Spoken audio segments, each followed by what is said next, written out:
42, Salford Red Devils 0. Oh, yes. Salford in a lot of trouble for me. Of course, Tyler Dupree heading off to Wigan. Longstaff out. No Sneed, of course, in this one.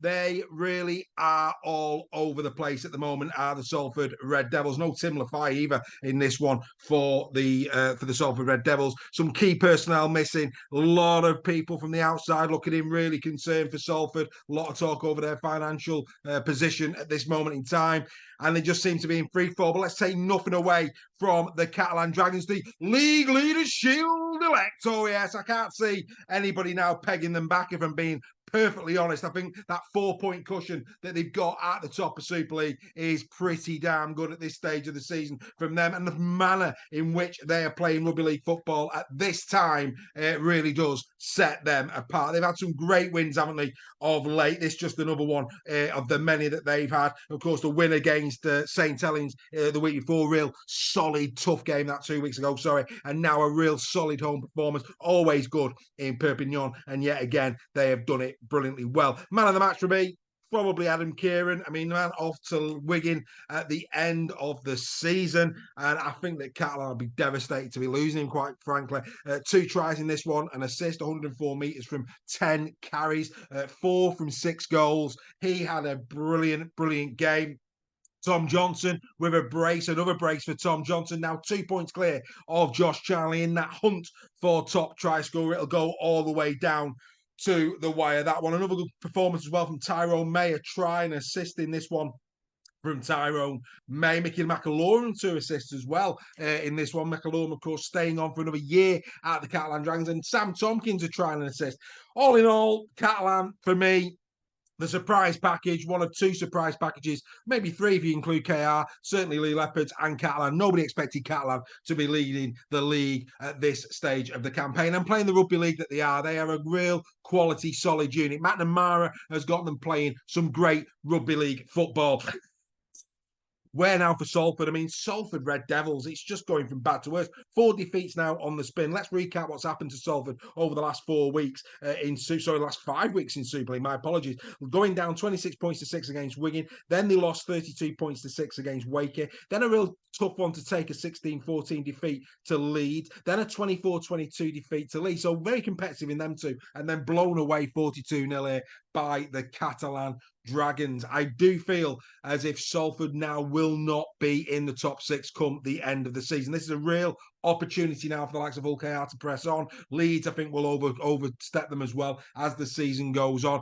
But at the moment, be wary of the Dragons. That's what I would say. The Catalan Dragons, for me, at this moment in time, are really looking assured. Can they do it? Can they go where they failed a few seasons back against St. Helens? Can they win the grand final? There's no doubt for me, they certainly now from this position, based on the whole campaign, should win the League Leaders Shield. They will have a home draw, of course, in those playoff games at the back end of the campaign. They have got the quality in this side. Great strike right across the back. Of course, Arthur Morg still to come back for them as well. They've got strike all over the field. They've got a really good dominant pack when it's at its best. The likes of Matt Whitley, he's been outstanding, hasn't he, this season in second row for them. So they have got the tools. Don't worry about that. They've got the tools to press on now and not only win the Shield, but have a lot to say in the business end of the campaign. Like I say, where Salford are concerned, we know the quality. We know when they've got the spine, they've got a good team. But yet again, that strength in depth and the fact that even with the likes of,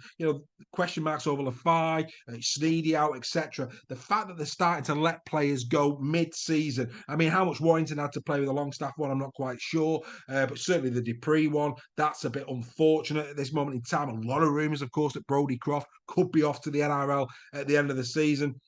Lots there to consider if you're a Salford Red Devil fans. After a season that promised to be yet another great year in terms of getting a playoff position, it just doesn't look that way at the moment, does it? It really doesn't. Some really nice tries in this one from Catalan. They had a brilliant performance. Right, so where do they go next week? Well, of course, Catalan Dragons go to the Halliwell Jones Stadium to play Warrington. Warrington really are not in good form at this moment in time. They will be expected to go to the Halliwell Jones and turn over the Wolves, I would expect. Then on the opposite side of the Challenge Cup final, it is actually the Lee Leopards that they go to. If Lee have just won the Challenge Cup at that point or not, the emotion of the occasion again should see them through that. And then a real massive game. What a game this one's going to be. The Wigan Warriors at home in August, back end of August. That could be a showdown for the League Leaders' Shield. 3 really intriguing games on the horizon for the Catalan Dragons. As for the Salford Red Devils, well, next week they play St. Helens at home. Good luck with that, is all I would say. I mean, I just can't see it. I really can't. Then it's Huddersfield away, and then Wakey at home. So, a couple of games after the Saints one where, providing they can get some bodies back, maybe they can pick up a win or two. But I think, for me now, I just can't see them getting themselves back into the top 6. Yes, all right, they're on 20 points. They're only 2 behind Hull KR. I get that, and I do. But I just don't see the momentum with them. I think KR have got real quality since Schneider's come in. They look to be in the groove. I think Leeds Rhinos will have a lot to say in terms as the season progresses. I think that they will overtake Salford at some point. I just don't see Salford hanging on. I'm really sorry, Salford Red Devils fans. We've got a lot of respect for you at Super League Raw, but I think for me now, it's looking really, really tough. I think your only saving grace is if Warrington continue this really poor run of form. If they do, who's to say that they wouldn't drop out of the 6? And if you can muster up some sort of form, maybe you could nip in at the expense of Warrington. But Leeds Rhinos will have their eye on that as well. All in all, though, this was a quality performance from Catalan. It just shows how well they're playing this season, how much they deserve to be top of Super League after round number 20. I'm sure some of their players will feature in this week's Team of the Week. But yeah, brilliant win, 42-0 for the Dragons over the Red Devils. Don't forget, comment, like, subscribe and share, and we will see you next time on In the Sheds.